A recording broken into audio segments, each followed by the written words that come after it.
Pues ha quedado buena tarde, ¿no? Y la verdad que no es cualquier tarde, esta es la tarde perfecta para contar historias de terror, que oye, es Halloween. Hay que disfrutarlo contando lo mejor que no se nos ocurra de miedo, ¿no? Que no es cualquier día, es la noche en la que se supone que los niños se pasean pidiendo chucherías y demás disfrazados, ¿no? De personajes de terror. Nosotros hemos tenido una dosis de terror aquí en este canal ya bastante bien servido y más que terror hemos estado más riéndonos que otra cosa. Pero bueno, empezamos la historia del expediente Vallecas. Vamos a revisar esa entrevista que comenté en el anterior vídeo, donde se desvelaron muchos detalles del caso y que dejaron un poco mal parada a toda la familia en sí. Pero vamos a ir viéndolo poco a poco, empezamos por eso. Por la entrevista que se hizo a los hermanos Ricardo y Maximiliano en el periódico El Mundo en 2018. Vamos allá.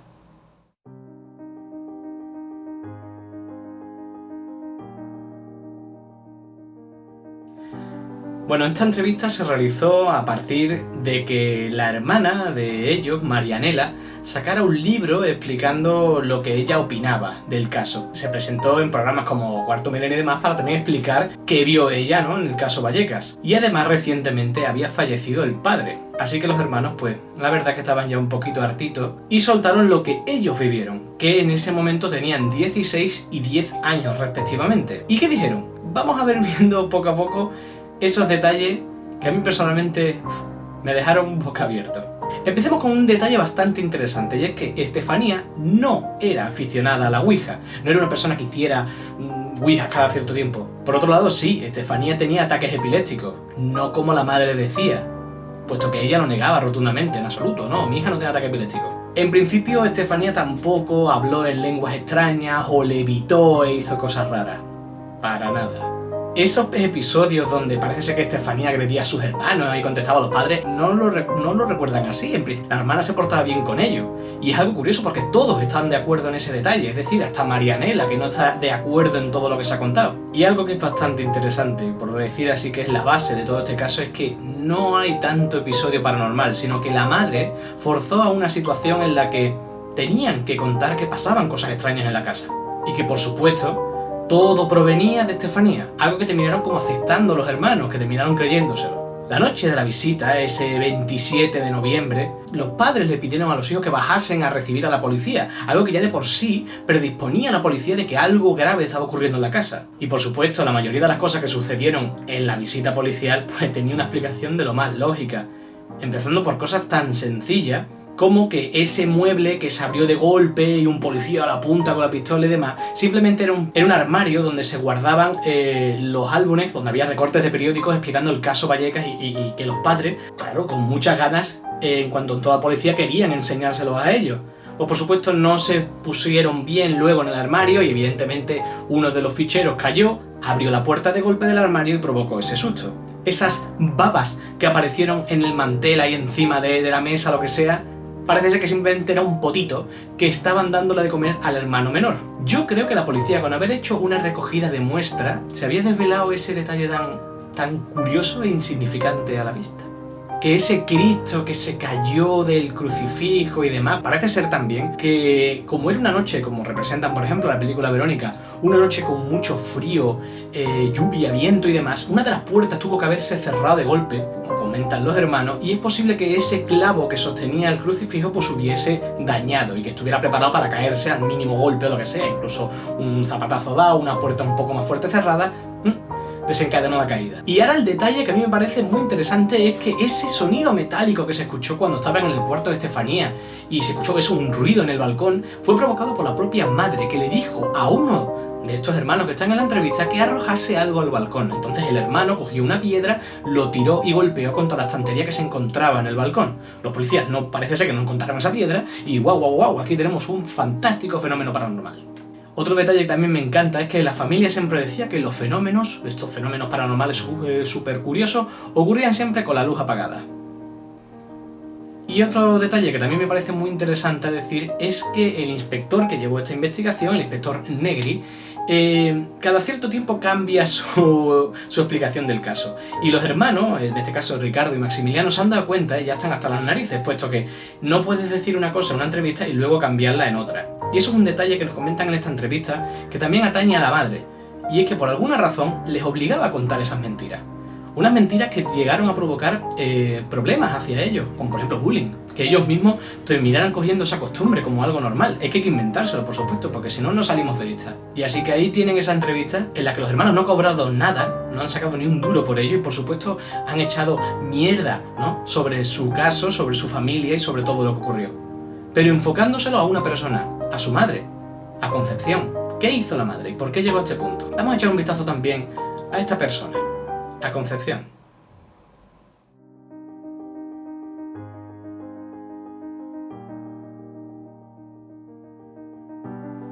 Concepción era una persona muy interesante y que siempre cuando ocurrió este caso se presentaba la primera, ¿no? Cuando venían los reporteros, los telediarios, las radios, los periódicos y demás a entrevistar, ella era la primera que respondía a todas las preguntas que atañen a esa familia. Así que tenemos que ella era el centro de atención.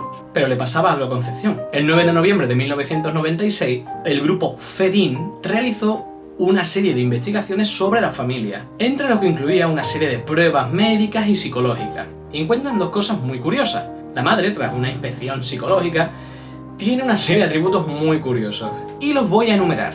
Sufre de epilepsia y por ello toma Tegretol, medicamento indicado en este tipo de alteraciones. Tiene una capacidad imaginativa considerable. Pudiera sufrir una desviación en la percepción de la realidad. Presenta un discreto desequilibrio emocional, neurótica, tendente a la ansiedad, debido posiblemente a los hechos ocurridos en su casa por la posterior muerte de su hija, junto a la no realización de las promesas hechas a la joven, contradicción en sus emociones y necesidad de llamar la atención. Por lo que partiendo de este punto, que se supo en 1996, no deberían haberse tomado tan en serio todos los testimonios que salían de esa persona. Un detalle que contó al principio de todo es que ella ya anteriormente ya había sufrido episodios muy oscuros en su pasado, incluso antes de casarse, ya que vio una sombra que iba por ella o algo así. O sea, que esos episodios en los que había contacto con algo paranormal, algo del más allá y demás, ya ocurría anteriormente. Así que la predisposición a que ocurriese algo en su familia era evidente. Aunque el padre y la madre nieguen, Estefanía sufría epilepsia. Los propios hermanos lo dicen en la entrevista. La madre lo sufría y muchos familiares también lo han heredado, así que Estefanía también tenía toda la probabilidad de tenerlo. Cosa que incluso ellos dijeron en algunas entrevistas, ya que al principio aceptaban que sí, que Estefanía tenía epilepsia, pero luego mágicamente en las entrevistas posteriores, que va, Estefanía estaba súper saludable. Y a ver, súper saludable, tú sabes. En cuanto accedieron al informe forense de la autopsia de Estefanía, encontraron un tipo de medicamento llamado carbamazepina, que en resumen es Tegretol. Lo que hemos visto que ya le recetaron a ella para la epilepsia, así que tú sabes, bien, Estefanía no estaba. Le recetaban para la epilepsia. Otra de las cosas que los padres se agarraban fuertemente era la muerte en extrañas circunstancias de Estefanía, que redactaron los médicos en el informe forense. Bien, sí, las muertes sospechosas se ponen cuando se dan casos de muertes que no son normales en esas personas. Por ejemplo, que se diera una muerte por insuficiencia cardiorrespiratoria a una persona que tenía con suerte 16, 17 o 18 años. Claro está. Es extraño, por supuesto, para esas personas de su edad, pero no es una muerte sospechosa, es una muerte normal, pero que no debería haber ocurrido en esas personas. Claro, aquí viene otro detalle interesante. Estefanía, pues a ver, tenía un poco de peso, un poco de sobrepeso y tenía un grado de obesidad. Tenemos que tiene un grado de obesidad. Es epiléptica y además, por supuesto, tiene a su fantástica madre diciéndole que alrededor suya estaban ocurriendo cosas extrañas y demás, que si una nube, que si una sombra y demás, así que tendría un estrés por las nubes estando en su casa. Si unimos el sobrepeso, la epilepsia y un poco de estrés, era evidente que ese cóctel iba a dar algún que otro problema para Estefanía. Y que por supuesto el estrés unido a la epilepsia también podía haberle llevado a ver alucinaciones, cosa que también explicaría esos trances y figuras que vio. Pero por supuesto no, Estefanía estaba de puta madre, estaba muy bien, no le ocurría nada extraño. Y esto es uno de los pequeños errores que tiene el caso. El caso tiene muchas incongruencias que a mí personalmente me llaman bastante la atención. Vamos a ver ahora una serie de errores que a mí personalmente me parecen de lo más tontos, o sea, sí, errores muy sencillos, pero que por alguna razón no se dignan en esclarecer. Cada uno dice su opinión y por supuesto eso genera más incongruencias al caso.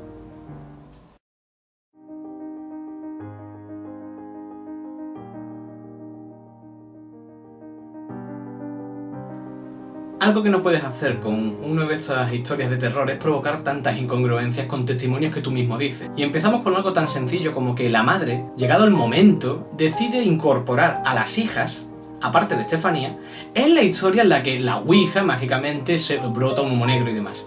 Es decir, que de pronto Marianela y su hermana entran en escena también cuando el vaso se rompe, la ouija y demás. No sé a qué viene eso, pero bueno, ahora de pronto las hermanas también estaban allí. ¿Y qué consiguen? Provocar con sus testimonios nuevos errores en el caso. No es que sean errores, es que son contradicciones que se provocan entre unos y otros. En 2018, Iker Jiménez invita a Cuarto Milenio a explicar qué ocurrió uno de los compañeros que tuvo Estefanía en la clase, que por supuesto él vio todo lo que ocurrió. Bueno, ¿qué creéis que pasa? Pues que él dice su testimonio y de nuevo choca con lo que dice otro más tarde. En este caso, el chaval decía que cuando la profesora abrió la puerta, el vaso se cayó de la tabla de ouija, se rompe y sale el humo negro. Pero ¿qué pasa? Que el testimonio de la hermana dice que no, que fue la profesora la que rompe el tablero y cae el vaso. ¿En qué quedamos? Además que, por supuesto, el invitado de Iker Jiménez, el compañero de clase, también contradice lo que dice la madre, porque dice que ahora había más personas, que no era la primera vez, que Estefanía había hecho un porrón de ouija antes.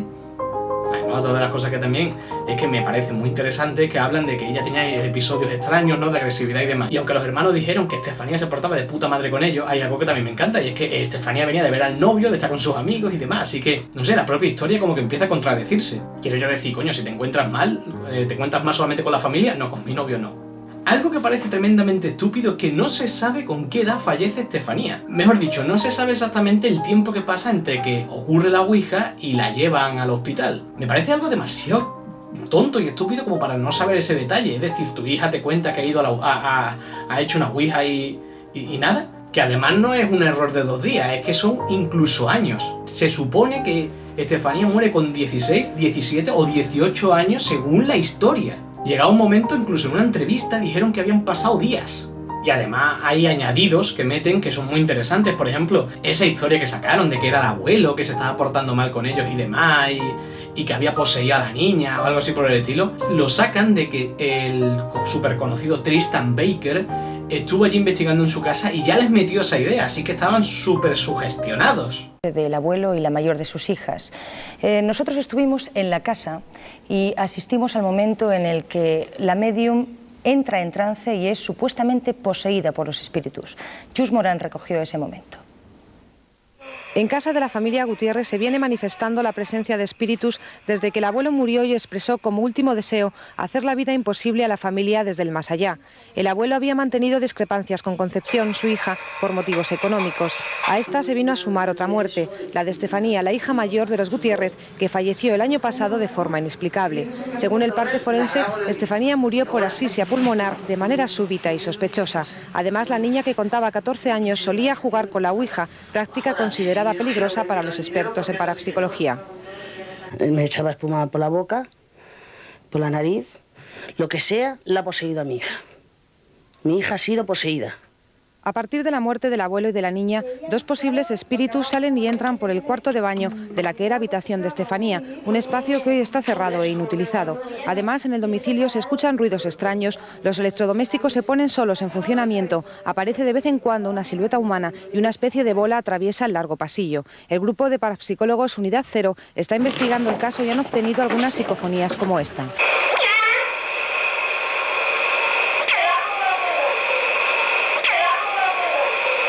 Opino que hay 2 energías, una de la chica, que al fin y al cabo pues la veo buena, pacífica, y otra energía pues que supuestamente podría ser del abuelo, que la veo bastante negativa, bastante insultante y bastante amenazadora. Y es esta energía negativa del abuelo la que, según la vidente Lola, ocupa su cuerpo cuando ella entra en trance para comunicarse con la niña. ¡Vuelve! ¡Vuelve! ¡Vuelve! ¡Vuelve! ¡Vuelve! ¡Vuelve! ¡Vuelve! Los Gutiérrez dicen vivir asustados, pero no se mudarán de casa porque, según los expertos en esoterismo, los fantasmas les seguirán allá donde vayan. Te digo que vuelvas. Me conoces. ¡Que vuelvas! ¡Vuelve! ¡Vuelve! La noche de autos, la que ocurre la visita policial. Otra cosa tan tonta que tampoco saben es el número de personas que fueron a visitarlo, ya que, coño, no debería saber cuántos fueron y demás. Bueno, pues el inspector Negri da su opinión, el padre da su opinión y cada uno dice un número que empieza a chocar. El padre incluso llega a decir que fue un sacerdote. Empezamos bien. Luego en otra entrevista dice que no, que fueron 4 policías y un psicólogo. Ahora Negri dice que no, que fueron 4 policías y él, es decir, 5 en total. Y ahora más tarde cambia y dice que fueron 5 y él, o sea, eran 6. Es como el camarote de los hermanos Marx. Ahí entrando gente y demás, en la casa ahí parecía una discoteca. Los arañazos. Los arañazos que aparecieron en el póster, que eran como 3, tampoco concuerda, porque parece ser que según el informe policial los arañazos aparecen ahí justamente. Pero es curioso que la madre, en una entrevista pocos días antes de esa fecha, dijese que habían aparecido unos arañazos en un póster. ¿Cómo? ¿Se producen arañazos continuamente? ¿O es que está hablando de los mismos arañazos que los policías vieron?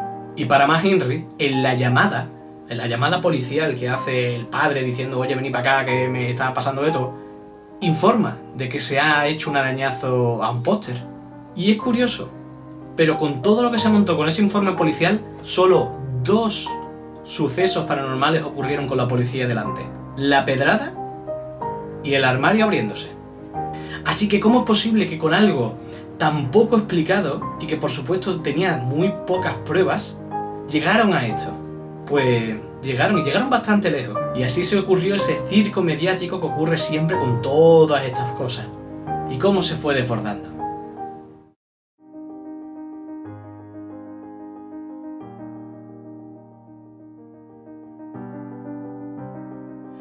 Y es que con este circo mediático había que intentar montar aquí algo interesante. Pues imaginarse la escena, no uno, sino 2 grupos parapsicológicos, el grupo EPTA y un grupo pequeño de la Sociedad Española de Parapsicología, se presentan allí y se ponen a grabar, a sacar fotos, a hacer todo lo posible, y no encuentran nada. En más, uno de ellos tuvo 2 veces. Bueno, pues Antena 3, intentando hacer un poquito aquí de salseo, mostrando un programa especial sobre el caso Vallecas, no consiguió grabar nada, no consiguieron darle material. Y Antena 3 evidentemente se cagó en los muertos de estos grupos de investigación porque mandó un programa a la mierda. Y es que me imagino a la madre intentando inventarse cosas, como por ejemplo cuando el hermano chico, el más pequeño, dijo ver a la hermana con las ropas con las que la enterraron, la mortaja, ahí volando fuera de la ventana. Es muy interesante, pero hay un pequeño problema, y es que el hermano tenía 1 año cuando vio eso.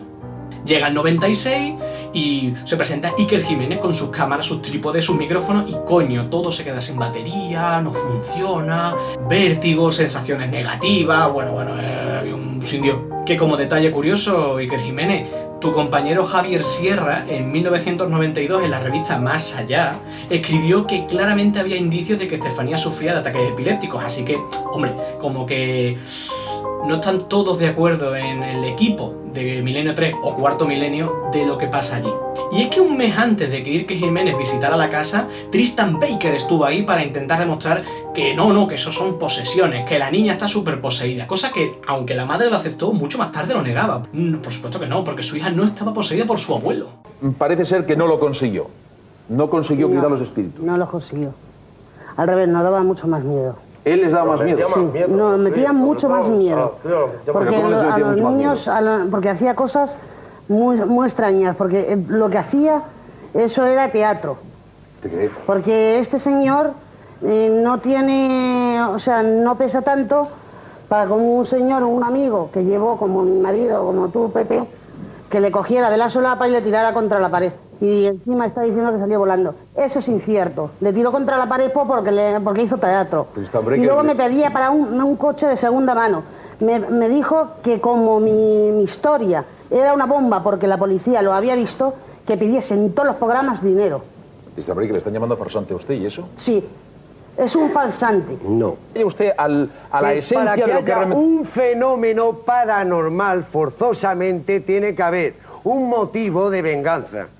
Un motivo de venganza, un motivo o algo que sea consistente, o sea, una muerte violenta o algo parecido, porque si no, no se manifiesta. Ya estando hasta los huevos, la hermana termina publicando un libro, que por cierto el libro tiene telita.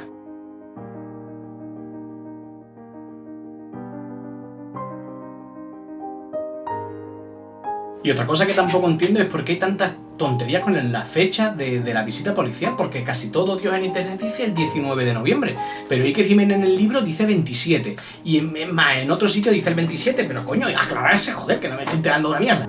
Yo me quedo con el comentario que dijo el director de la película de Verónica, Paco Plaza, el cual dijo una frase que a mí me llega a la patata. Cuanto más te documentas sobre casos paranormales, más fisuras te encuentras, más contradicciones, inexactitudes. Y es que esto es algo que quiero que quede bien claro. Aunque yo parezca soberanamente negativo sobre estos temas, sobre fantasmas, cosas paranormales y demás, no. Por favor, no. Soy escéptico. Ante todo siempre pienso que todo tiene una explicación. Y cuando no la hay, sí que es verdad que me queda nada más que aguantarme y admirarlo, ¿no? Y ver lo que estoy viendo porque no tiene sentido, no tiene explicación, pero ahí está. Y es que esta historia tiene un grave problema. Un problema muy importante, y es que apenas tiene pruebas, datos, testimonios, opinión, todo lo que tú quieras, pero no hay algo que sustente todo lo que se montó. Y por cada cosa que se añadía a esa historia, como un castillo de naipe, cada carta que se añadía provocaba que podía caerse todo al suelo. Como historia de terror, buenísima. Buenísima. Lo pasas muy mal. Como historia real, esto chirría por todos lados. Así que solo me queda deciros, disfruten del día que les queda, de esta tarde, de esta noche. Disfruten con historias de terror, con películas, con libros, podcasts. Salir a la calle por chuches a asustar a sus amigos. Que les queda una buena tarde, una buena noche. Y pasen mucho miedo. ¡Hasta luego!